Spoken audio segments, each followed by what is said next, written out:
Hey there, everyone. Welcome back to Utility Sports. And before we jump into the mock draft and the pick'em and predictions videos here today, we have an exciting announcement. For those of you who know, we've had this Justin Fields jersey giveaway going on the channel for a while, and we have a winner.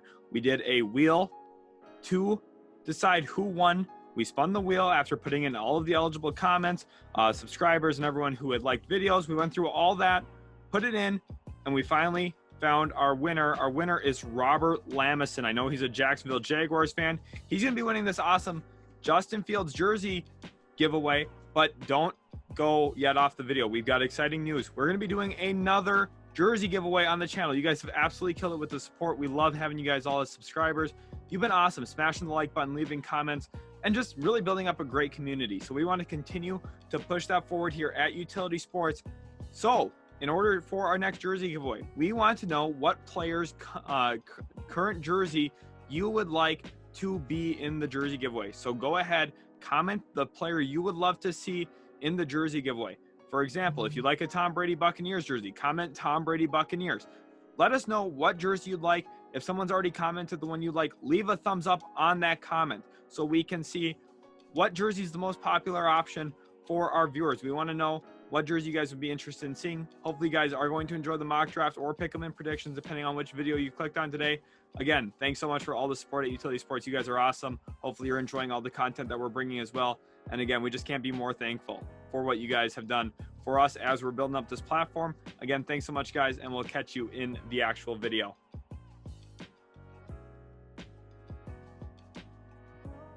Hey there, and welcome back to the channel. In this video today, we are doing an NFL mock draft. Now, a lot of things have been kind of shaken up. There's some games that we weren't expecting to happen, and now the order is shaken up a little bit. So let's go ahead and jump into the video. If you are new here, hit that subscribe button. Also, please leave a like if you do enjoy the content of this video. We have Sheldon making the picks for this mock draft, and at number 1, Sheldon, we have the Detroit Lions. They're sitting here with a lot of question marks. They just tied the Steelers in a game that they probably should have won. Where do you want to go with Detroit? You know, they're 0-8-1, and they need a lot of talent on this roster. Really, the dream scenario for them is probably moving down if a team really wants to jump up for a quarterback. However, with how the class is this year, I don't see that happening, and I think the Lions have just a few too many needs to address the quarterback spot at this point, especially in what we would probably deem to be a weaker quarterback class in general, especially compared to last year that was so strong at that quarterback position. Here I'm going with Kayvon Thibodeau, the edge out of Oregon. I think he's just the all-around best player. I think he's going to be the most impactful in the run game off the edge. I also think he has the highest upside as a pass rusher coming from this class, a good blend of speed, power, and also use of his hands off the edge. I think that there's real upside here for the Detroit Lions. In the last 5-6 years or so, they've been putting a lot of emphasis trying to figure out that front seven. They started with Trey Flowers. They put a lot of work into those linebackers and just haven't seen anything really come to fruition. Kayvon Thibodeau, that's a change here. He's phenomenal. He's going to be a great player for Detroit. Absolutely. They definitely need some help in that front seven. Now we move on to the Houston Texans. Once again, this is a team that is really trying to find their true identity amidst the whole Deshaun Watson controversy. They really don't know what's going to happen to the future of this franchise. Looking at the quarterback position, that's a huge question mark. And since Detroit did not go with the quarterback, do you think that's kind of the direction they're looking in? I think Houston's going to eye the quarterbacks. They're going to spend a lot of time doing their research on those. But at this point, I'm having issues mocking a quarterback. Again, I think they just have so many needs. They have so many players on one-year contracts currently that I don't see a lot of returning starters or a lot of returning key players on this team currently. They need to look a lot of different directions. I think another trade down scenario where they'd like to, but there's just not enough of an offer here for them. So they're sticking at 2. Going with Derek Stingley here out of LSU. I had real divide here between Derek Stingley and Aiden Hutchinson. I went with Stingley because I think he's the better overall prospect, the better overall player than Aiden Hutchinson. However, I think Aiden Hutchinson did make some sense here because he is at that edge position. There's usually a little bit better consistency and a little bit better longevity at that position coming into the NFL. But Derek Stingley, I think just too good to pass up. He hasn't been as much of a playmaker the last 2 years since he was a freshman when they won the national title game. He had 7 interceptions that year. This year though, he is still making plays, getting in some pass deflections. Doesn't have the takeaways necessarily, but I think his hips fluid enough that he's going to come in and be a great cover corner day 1. Absolutely. And moving on to number 3, we have your New York Jets. Very disappointing. Tough loss to Buffalo today at the time of recording. this is a team, once again, they have to figure out where they're at. Defensively, they are not nearly where they want to be under Robert Saleh. There's a lot of things that they have to fix. And according to this team, and you look at how this team's been built, they've been looking a lot of offensive line. Do you think that's at all in consideration at pick number 3? I think it is. Evan Neal does make a lot of sense here. I also think that they're looking at Kyle Hamilton and Aiden Hutchinson. It's no surprise here that I'm looking at these top 3 guys. I think these are really going to round out the guys who are considered the top 5 players in the class. The 2 that we've had go so far, and then the 3 at the top here still remaining. And for me, I can't go Kyle Hamilton here. I've seen it play out what having great safety play does on a bad team, and that results in not a lot of wins. Jamal Adams and Marcus May, a really good safety combination that the Jets had for the last 4 years, didn't really result to anything until we traded Jamal Adams. I think we go Aiden Hutchinson here. Really good pass rusher. Has had a breakout season this year. He's at 10.5 tackles for loss, 9 sacks. Coming in on his career, he had only 3.5 sacks through his first 3 years at Michigan. Of course, one of those a shortened season based off of COVID. But still, this year, his coming out party, he's been phenomenal for the Wolverines, and he goes 3rd overall here to my New York Jets. Aiden Hutchinson is a big reason why Michigan has been so successful this year, really getting after the quarterback, constantly delivering pressures for this football team. At number 4, we have Jacksonville. Jacksonville has played better as of late. The win against Buffalo, and then against the Colts today, very, very competitive until the end. For this team, there's a lot of holes, especially in that back half. In that secondary, there's issues along the offensive line. What pick do you think is the biggest impact here at number 4 for them? This has got to be Kyle Hamilton. I love the Evan Neal selection if they went that direction. However, just with where their issues are, they need someone who can play up in the box as a safety. When you have to go up against Jonathan Taylor twice a year and also Derrick Henry twice a year, you need someone like Kyle Hamilton who can make plays. He has 138 career tackles for the Fighting Irish. He's been phenomenal in his career at Notre Dame, and I expect the same to be true when he gets to the NFL. High impact safety, and they're a little bit different than the New York Jets. They have a little bit more offensively right now. Of course, once they get DJ Chark back, Laviska Shenault, I think that their team's just a little bit more fleshed out than the New York Jets at this point. Of course, we haven't seen a ton of Zach Wilson yet because of some of his injury concerns as well. So the Jets are just a little bit of a different situation. Kyle Hamilton, I think, is more feasible for Jacksonville at 4. At number 5, we have the Philadelphia Eagles, and this pick comes from Miami. Once again, the Eagles are winning in this trade. Looking at number 5, the players that are available, there's some interesting players that you definitely could see for contract situations go at this spot. You look at a guy like George Karlaftis potentially sitting here, but also you have the dynamic prospect at tackle, Evan Neal. Sheldon, do you see them going in that direction? With them having back-to-back picks here, I'm going to start here with George Karlaftis, the edge out of Purdue.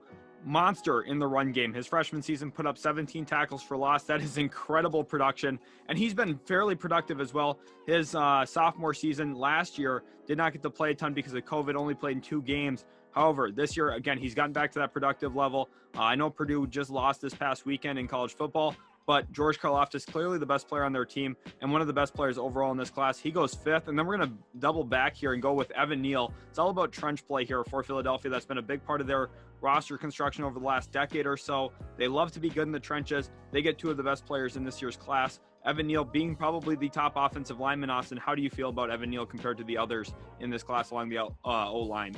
Yeah, I think athleticism is a big part in why he would be sitting here at number 6. And for him to be that best tackle taken, I think Charles Cross has definitely gained some momentum amongst the draft community as of late. People saw him as a mid first round pick to late first round pick. Now he's asserted himself into this area. However, Evan Neal has been the clear number 1 tackle ever since making that conversion from right to left tackle. Really put him in the mind of a lot of draft evaluators. Looking here now at pick 7, we got the New York Giants, and this is another team where I have a little bit of divide on where I'm looking. The Giants have a lot of talent, I think, on their roster there. I like what they have in their secondary. So far, with 3 edges already off the board, I don't love the idea of going edge here because I feel like it's a little bit of a reach, even with Kingsley Enagbari here at this point. I just think it's a little early for him. So I'm actually going to look at the quarterback position. This might not be a popular pick for Giants fans, but I don't care. Daniel Jones has 8 touchdowns to 5 interceptions this year. You need better quarterback play. He has a real fumbling issue, and I'm going to go with the best guy in the class at the quarterback position, Matt Corral out of Ole Miss. He does not turn over the football. 17 touchdowns to only 2 interceptions this year. I believe one of those interceptions came against Alabama, who's a really good college football team every single year. Matt Corral is extremely talented, has elite zip on his football. He's quick processor, quick decision maker, and I think he could really help this Giants football team in terms of limiting turnovers and really relying on some of the skill positions that they've been able to acquire there. They've got some question marks about the tight end position with Evan Ingram. I don't know if he's going to be there long term. However, I think Matt Corral raises the floor and ceiling of this team by a lot, which leads me into pick number 8 as well. As soon as you're bringing in a young quarterback, you're going to want someone who can help him figure out pass protection, figure out pick up blitz assignments. And I think that's Tyler Linderbaum here, center out of Iowa, one of the smartest players in this year's class. He's an All-American center for the Iowa Hawkeyes and a key part of why they've been so successful this season. He's easily the best player on their team in terms of NFL talent. I think he comes in pick 8 overall. I could see him even going maybe as high as 6 to Philadelphia. I know that they have Jason Kelsey, but they could look for him playing maybe a little bit of guard and then kicking into center at some point. Linderbaum, really good value here. The Giants get the best offensive lineman available yet at this point and pair him with a young quarterback. Absolutely. You have to love those picks for the New York Giants, especially if you decide to go with that quarterback spot. Having a guy like Linderbaum can be very, very helpful for a football team like that. And once again, the center position is so undervalued. It's so key, especially for a young quarterback, being able to call out the protections and really help out the young quarterback. And moving on to number 9, we have the Washington football team. This is a team that picked up a big win against Tampa Bay today while the time of recording. Taylor Heineke looked good in that one. So let me ask you this. Is this the time that they're able to finally fix the quarterback situation and get a guy? They look at the quarterback spot. They have to do it here. They're getting pretty good value at the spot. Malik Willis out of Liberty is going to be the selection. A good blend of dynamism with the way that he's able to play at that quarterback spot. Has a stronger arm throwing outside the numbers, in my opinion, than Matt Corral. Doesn't necessarily have the zip on his ball, though, especially throwing across the middle. But I think his dynamism really comes with his legs. He's going to be able to run for a lot of yards. He runs for a lot of touchdowns. I believe the last 2 years, he's combined for about 67 total touchdowns. I believe 42 of those through the air and 25 of those on the ground. He's been extremely productive in both facets of playing quarterback. And I think coming into Washington, he's Taylor Heineke, but better in every single area of the game, which ends up amounting to a lot if you're Washington. Washington could add some more dynamism with Malik Willis. However, it is going to take time with this prospect. We all know with a guy like Malik Willis, he's a moldable quarterback, and you really are focused in on those projectable traits that he has. And at number 10, we have the Miami Dolphins. This is via San Francisco. Miami has not had the season that they were hoping for. They ended up trading their own pick away, but they do have San Francisco, not a bad consolation prize. And there's a numerous amount of ways that you can look at it, them addressing the offensive line, them potentially looking at some positions on defense. Maybe they look edge. What do you like on the board here? What's the best fit? I think this is going to become a really big scheme pick here for them. Ike Ekwonu from NC State. He doesn't fit what they currently do. 67% of their play calls are pass plays currently at this point. He's one of the best run blockers in the entire draft, if not the best run blocker. And I think this becomes a statement selection for them, saying we're going to become more committed to running the football. I think this is, followed up with a day 2 pick of a running back. Maybe a guy, Isaiah Spiller, for example, from Texas A&M could make a lot of sense for Miami. They need to get better running the football. Ike Ekwonu is going to set a precedent there for that offensive line. I think he can still play right tackle. I know some people see him kicking into guard. I think he can play right tackle. It's still the blind side for Tua Tagovailoa. Perhaps this pick is used for a Deshaun Watson trade. There's still a lot that can, play out here for Miami. They've won their last 2 games, though. They're on a little bit of a win streak. I think Ike Ekwonu and getting better in the run game is a big area of need for this team, though. I think that's key for Tua moving forward if he is the guy. I know a lot of people might be saying, well, why not Charles Cross? He's on the board, better pass protector. But we have to look at, they need to just do a better job running the ball, and that will help Tua out in the pass game as well. Ekwonu is one of the premier tackle talents in this class. And at number 11, we have the New York Jets via Seattle. Seattle definitely might be regretting that Jamal Adams traded, especially with where this pick could potentially land. And if you are the New York Jets, how are you feeling about what's currently on the board? We see Garrett Wilson and Charles Cross could be the 2 options. Yeah, Jets fans got to be extremely excited to be having a second pick in the top 11. The Seahawks got shut out today by the Green Bay Packers, first time of Russell Wilson's career. And Jets fans, you got to keep cheering against Seattle because it's key that this pick stays up this high because the Jets really need a lot more help. I'm looking along the offensive line again, and this time specifically at Kenyon Green from Texas A&M. Watching this player on film, his awareness along the offensive line is incredible. I know he's a guard, but clearly Joe Douglas is not afraid of taking a guard this early. Traded up last year for Elijah Vera Tucker. Kenyon Green instantly slots in at right guard. You add a ton of talent, a ton of awareness along the offensive front. and you are looking exponentially better than you were 3 years ago when Joe Douglas took this team over. He's drafted Mekhi Becton, drafted Elijah Vera Tucker, comes in with Kenyon Green. You're looking at one of the best offensive lines in football if you can find a competent right tackle. Maybe they come back in on day 2, possibly round 2 or 3 with that pick. Kenyon Green, though, really, really good selection. Get better on both sides of the ball, specifically in the trenches with Aiden Hutchinson, Kenyon Green. Jets fans, this isn't maybe the most flashy draft you want to see, but this is one that the Jets need. They need to protect Zach Wilson. They need to get better running the football. Kenyon Green's going to help you do both. Kenyon Green, great fit there with what Joe Douglas likes to draft and what he looks for in his draft selections. At number 12, we have the Atlanta Falcons. Really, really tough game against the Dallas Cowboys. Defensively, they were not looking good. Matt Ryan had his fair share of struggles, and we have to look long-term for this football team. They definitely need some edges. They need a quarterback moving forward.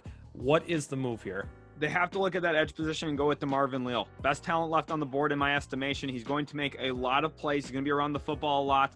And I know this is a player you really like as well. We have two Aggies go back-to-back here in Kenyon Green, DeMarvin Leal. Iron sharpens iron. These two practicing against each other has definitely helped them mold as players through their development at Texas A&M. DeMarvin Leal goes 12th overall. The Falcons finally solve their edge position struggles that they've had even before they took Vic Beasley, Takk McKinley. DeMarvin Leal is going to be the best of the bunch of those guys. He's going to be an extreme playmaker on day 1. You have to love the fit with Neal and the Atlanta Falcons, something they've been desperately seeking the last couple of seasons. At number 13, we have the Minnesota Vikings. Corner play every single week is being more of an emphasis on what they need in the draft. We knew it going in. We've been mocking it consistently. Do you stay with the current trends that we've had with the mock drafts? I'm not looking at cornerback here for this pick because I think the strength of this draft is in the cornerback room. I think that they can be aggressive, try and move up on day 2, possibly too near the top end of the second round if they need to. I'm looking here and saying they got to take one of the best players in the class if they can. That's Nakobe Dean from Georgia. Anthony Barr's in his contract year. He's been struggling with his health as of late. And Eric Kendricks is quite frankly one of the best pass cover linebackers in the entire NFL. You bring someone who can be extremely impactful in the run game in Nakobe Dean. They've got a nice defensive front. I think if you bring in an athlete like Nakobe Dean, you can coach him up, bring him along. I'm not sure if Mike Zimmer's going to be there next year either. So there's going to be real question marks about what they want to do with that cornerback spot, if they want to look for a zone cover corner or man cover corner. If they're looking explicitly man coverage here, I'd probably look at Ahmad Gardner from Cincinnati, but I have my question marks about if Mike Zimmer's going to be back or not. I think Nakobe Dean just probably the best player you can get at this point and a position of need long-term for Minnesota. You get the dynamic athlete in Nakobe Dean. Fits alongside nicely with Eric Kendricks, dynamic linebacking duo. Minnesota has prioritized that linebacker spot, especially with Barr out the door. You might be looking at Nakobe Dean. At number 14 here, we have Indianapolis, but this is likely going to Philadelphia, and that's what we are going to be operating under. Now with Philadelphia, with its third first-round pick, all of them lying in the top 14. How excited are you about this Eagles team, and what do you like here at 14? This Eagles team is really, really fun. Adding in Evan Neal, George Karlaftis, and now Kyer Elam out of Florida. You're getting a lot of upside, especially with the Evan Neal, Kyer Elam picks. And then you're also just getting a really, really good football player, George Karlaftis. I don't think a lot of people look at Karlaftis as a nice upside pick either. He's younger than Kayvon Thibodeau, actually, which is really exciting for Philadelphia. You're bringing in 3 nice young players, guys who are going to be immediate playmakers, 2 of them on defense. And then Evan Neal, going to be a really stout tackle in the NFL. Could see him playing right or left tackle. Overall, I feel very, very good about what Philadelphia has been able to address. They've maneuvered phenomenally in recent history. Just looking at a way to set yourself up to have 3 picks in the top half of the first round of 1 year, that is hard to do. They're in that current situation, and I believe with this mock draft, they hit on all 3 of those picks. Yeah, phenomenal draft for the Philadelphia Eagles. Very well-rounded as well, getting to address some key areas of need. At 15, we have the Cleveland Browns. The Cleveland Browns are a team that, once again, they're trying to search for an identity, kind of swimming a little bit, having some issues. And looking at this Browns team, what's the biggest area of concern? We might look at that wide receiver position. Maybe you feel comfortable with what they have, or maybe you think there could be another element that OBJ was supposed to be. I think that they do need to look at the wide receiver spot at some point in the draft. I just see round 1 being a little difficult, especially when you look at their defense. When you watch teams play against Cleveland, you know where the double team's going to be for the offensive line. All eyes are on Myles Garrett at all time. We've been talking about this for quite some time, Austin. They need to find another edge. Kingsley Enagbare is going to be the answer here. Now, I don't necessarily know if he's going to be as good of a player as a guy like Garrett Wilson, who just had 4 touchdowns this past week. Austin, you talked about that in our AP Top 25 video that came out. Go check that out if you guys haven't already after the video. But Enigbari comes in. He can help a little bit in that area. I think that he can bring enough pass rush, also help in the run game. Jadeveon Clowney's only there for this year. The Browns need to look for a long-term edge after that. Kingsley Enigbari on a rookie deal makes sense for Cleveland. It makes sense for Myles Garrett, and it makes sense for Kevin Stefanski and the rest of that coaching staff as well. It makes sense for all parties involved. Enigbari could be a huge pick for the Cleveland Browns to really open up Myles Garrett as well from not seeing as much double teams. Potentially Enigbari can really emerge with a lot of true one-on-ones that he's able to exploit. So at number 16, we have the Denver Broncos, and this team definitely could be looking at that quarterback position. Teddy Bridgewater has played okay in his time with Denver, but do you think there's a way to upgrade here? I think that there are some upgrades out here long-term. Sam Howell could be a guy that would be an upgrade, but for me, I'm not going to go in that direction. I'm going to operate under the idea that they're looking to improve their defense and bring in someone who's going to make a lot of plays and cause a lot of disruption, specifically up the middle. That's going to be Jordan Davis here out of Georgia. He is someone who maybe doesn't impact the stat sheet as much as you would like to see, but when you watch him on film, he causes a lot of havoc at one of the most difficult areas to address havoc, right up the middle. When a quarterback gets flushed out by a D tackle, almost immediately, it puts a ton of pressure on the quarterback to go out and make a phenomenal play to try and keep drives alive. I think Jordan Davis going to be a beast in the run game. He's huge. He's going to move a lot of guys, but I also think he has enough quickness and burst where he's going to cause a little bit of problems as a pass rusher up the middle. I think there's a rare blend for him here coming into Denver. He's going to be the long-term replacement to Shelby Harris. I know they lost Von Miller as well. They need to retool that defensive line. It starts here with Jordan Davis. Yeah, there's going to be a lot of focus on that defense, especially that front seven is where Denver will be looking. At number 17, we have the Cincinnati Bengals. They've kind of slipped a little bit the last couple of weeks, but the Bengals are in a good position to compete in this AFC. And there's some obvious issues with this squad. I think you can really address one of them here, and there's a really good player to do so. Yeah, Charles Cross, probably the player you're talking about. You go out, get a good pass protector here out of Mississippi State. They've needed one. Riley Reef, not going to get the job done long term. Jackson Carman, I think, has worked pretty well into their offensive line, playing at that guard position. Charles Cross, though, an immediate upgrade at that tackle spot. I also consider Nicholas Pettit-Freer here because I think he's probably the best pass protector in the class. However, Charles Cross, a little bit better of a combination of both pass and run blocking ability. He's a little bit more polished than Pettit-Freer, especially in the run game at this point. And I think Joe Mixon, a huge underrated part of this offense, gets benefited by this selection as well. Cincinnati, in years past, we've seen them take tackles, haven't had them all pan out. Cedric Ogbuehi, he's a guy who comes to my mind. Charles Cross, I think a different story here, comes in 17th overall, good value and a need. A really good value for the Bengals at 17. 18, this is a team that we've been talking a lot about on the channel. Surprised to still see them here at this 18th overall spot. But I think in the second half of the season, they will figure it out. But there's definite concerns for this roster, especially on the defensive side of the football. What do you make of the current situation, and who is probably the best fit that can help them retool this defense? Based off their current situation, they need a lot of help getting after the quarterback and need help in man-to-man coverage. And I think the best way for Steve Spagnuolo and this defense to figure out some of those needs is go with the best man-to-man cover corner available at this point. That's Ahmad Gardner out of Cincinnati. This Bearcat is phenomenal in man-to-man coverage, one of the best in the class, if not the best in the class. Him and Derek Stingley, I think, are 1-2 in that area.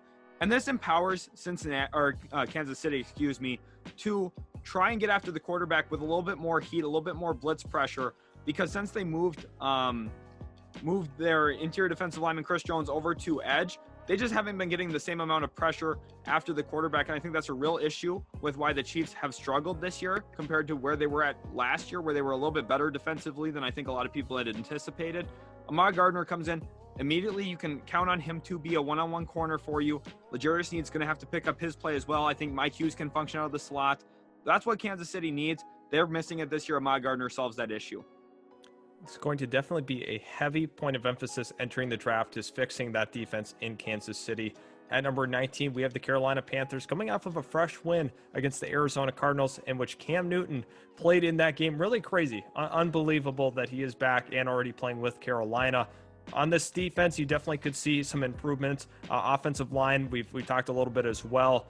Where's the best area that you want to address in this pick? I think that they have to look at the quarterback spot. Sam Darnold, I said it when he got traded there. I said it when they picked up his 5th-year option. He was a mistake. Cam Newton, I could see him honestly being the starting quarterback next season for the Carolina Panthers. I think that they look at the quarterback position here, though, because I don't see a long-term answer for them, and they're going to go with Sam Howell, the Tar Heel. They're staying in Carolina. Go with Sam Howell. I know that he has been benefited throughout his college career with having some really good playmakers around him. You're looking at Michael Carter. You're looking at Javonte Williams, Daz Newsome, and a few others as well, Diami Brown, for example. They had some nice pieces there. But there's a lot of college quarterbacks who had a lot of nice pieces. No one talks about Tua Tagovailoa negatively based on what he had at Alabama, and Tua struggled in the NFL. Sam Howell, I think, is a little bit different. Hasn't had that level of wide receiver play around him when he was with the Tar Heels, and I think he could come into Carolina and function extremely well pretty quickly into his career. I think he's best suited to sit for a year, and with Darnold already having his 5th-year option accepted, and possibly Cam Newton maybe coming back for another year depending on how he plays the rest of the season out, there's going to be zero pressure on him. Carolina gets to take their time and develop him. I like this a lot for the Panthers. And look at that. Once again, the New York Jets win another trade. You heard that here first. At number 20, we have the LA Chargers coming off of a loss to Minnesota. And I think the Chargers definitely are going to be thinking about addressing another pass rusher potentially. They might also look for another wide receiver, considering Mike Williams is in his contract year, and the contract extension has not been put in place. So operating under the idea that he leaves, could you see a wide receiver here? Yeah, I'm looking at Garrett Wilson. He had a huge game this past week. We talked about that a little bit earlier on in the show. And he's probably just the best wide receiver available at this point. I think it's really good value at pick 20 to get him. This is a strong wide receiver class, again, in my estimation. Not as strong as the last 2 drafts, but I still think holistically there's a lot of talent that you can get between picks 15 and picks 40 in this year's draft. And I think 20 here is kind of the starting point for where we maybe see a little bit of a run at that position, because Garrett Wilson, just a really good prospect. I think the Saints probably at 21 would be really sad to see him off the board. Absolutely. They definitely were hoping for Garrett Wilson, but there's a couple of other nice wide receivers that very well could fit the void at 21. Jameis Winston going down really hurts this team's outlook long-term. However, he might be back next season, early next season. So at the New Orleans Saints pick, what do you like here?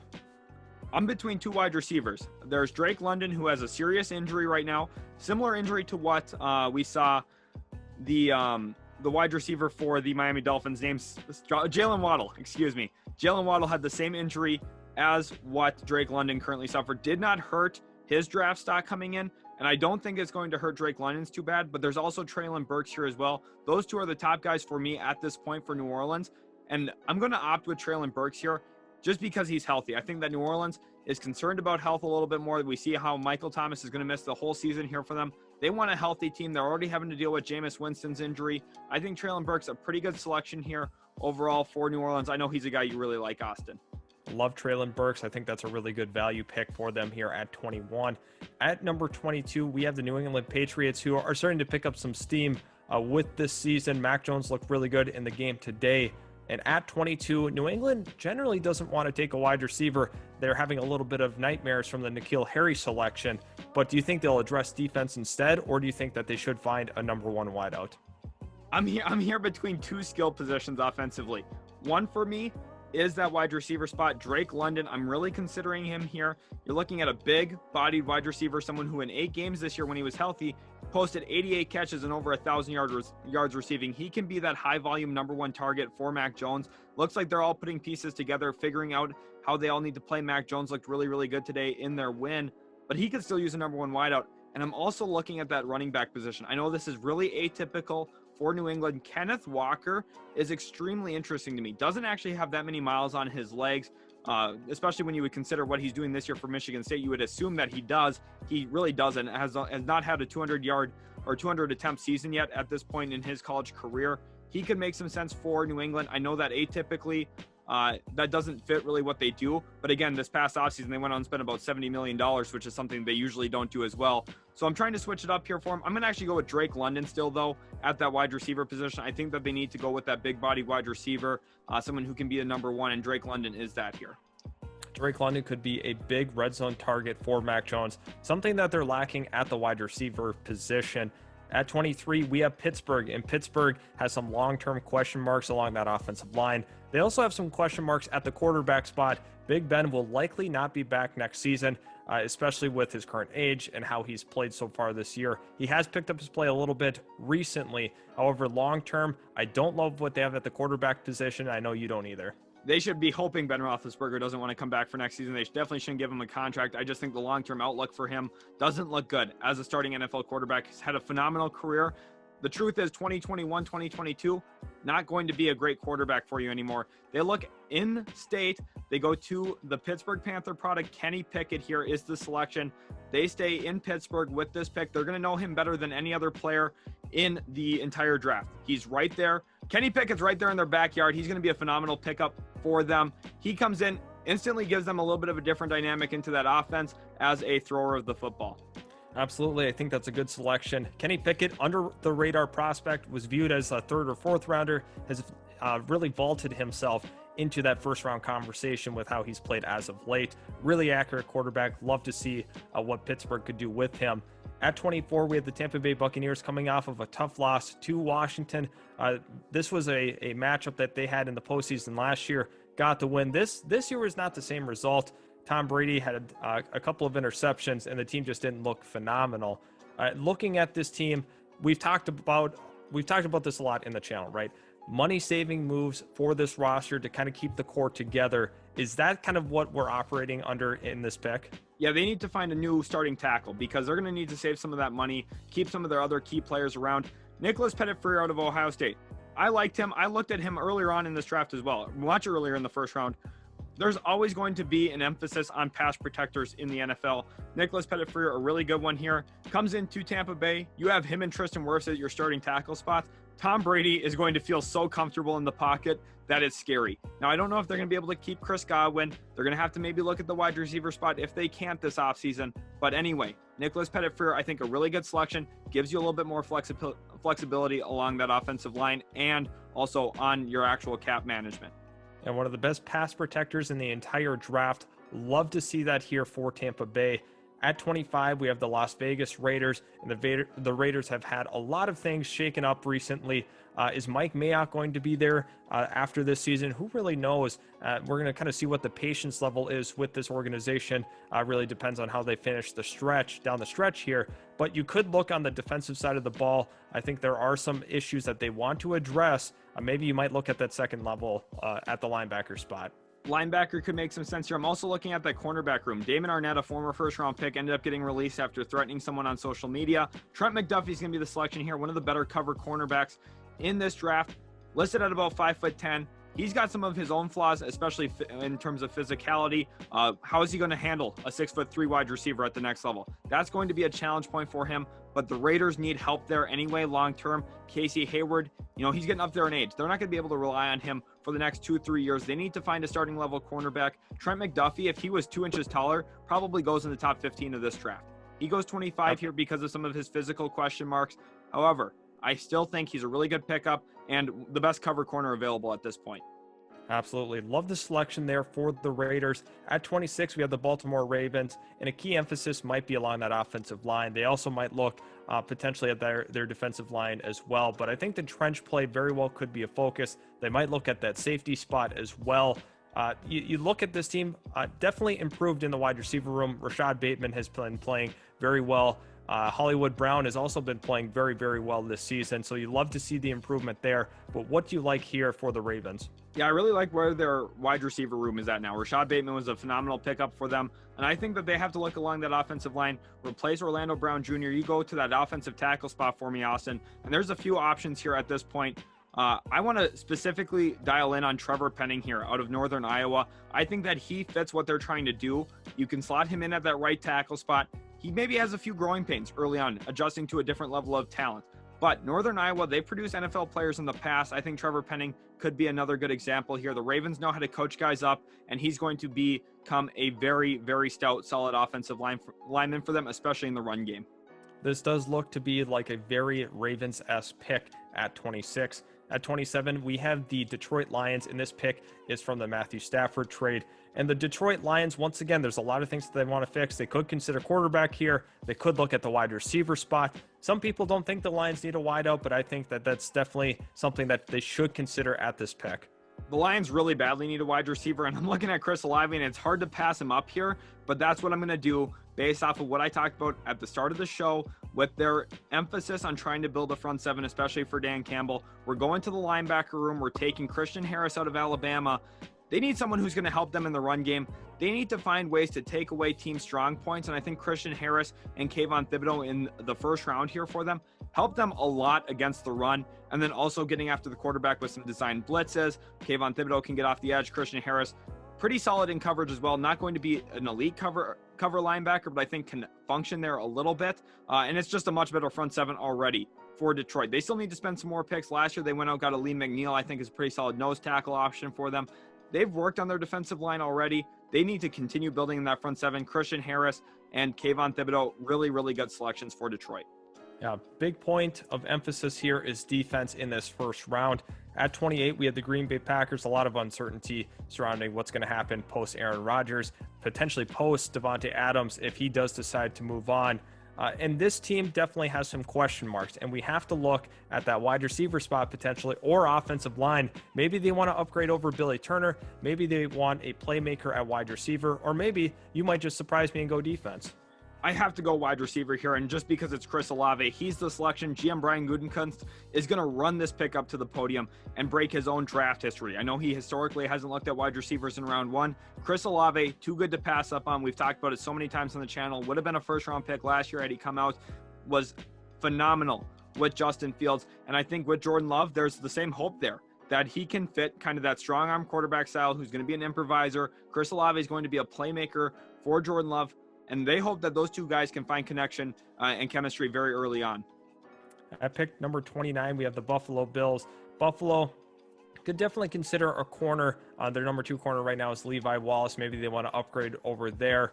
Maybe they can look once again along that offensive line. Maybe take a running back. A couple of running backs here that might be worthy of selecting at this pick. What's your thoughts on the Buffalo Bills?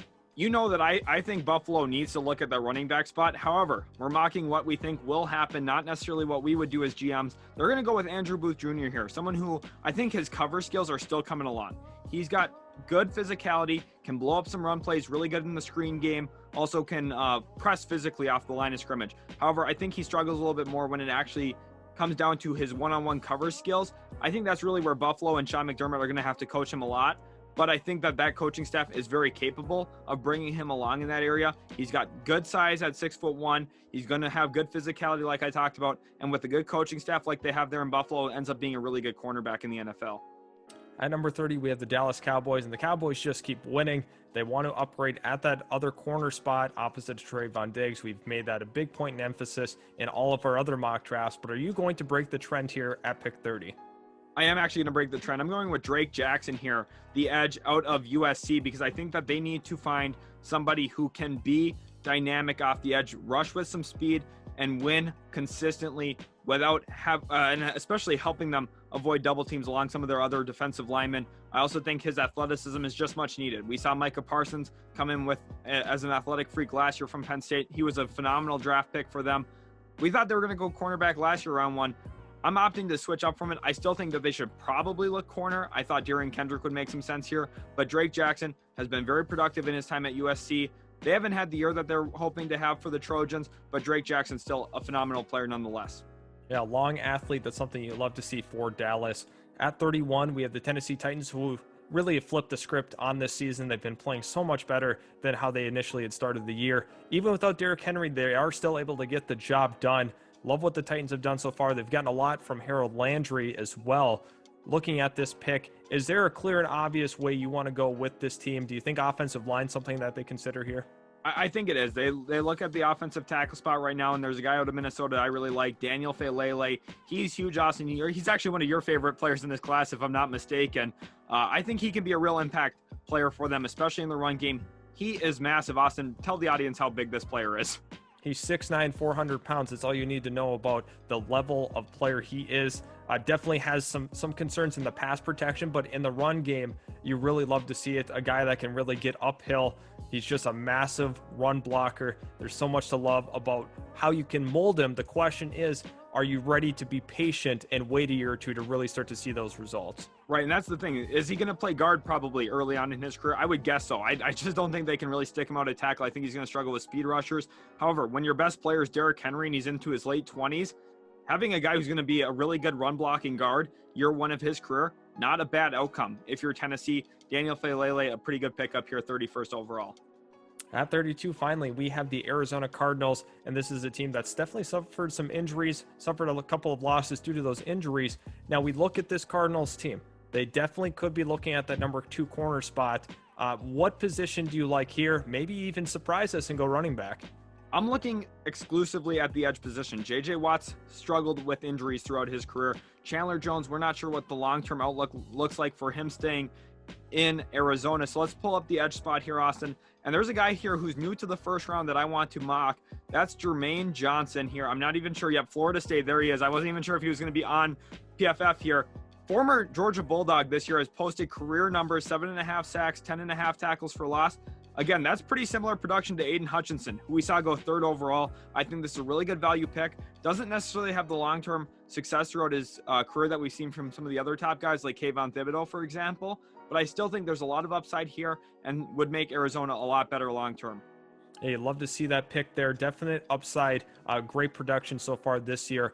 Thanks everybody for tuning in. Subscribe to the channel if you are new. Also, hit the like button if you did enjoy the content that you've seen in this video. We post mock drafts every single week, multiple of them. We will be doing a second round mock draft soon, and we will catch you in the next video.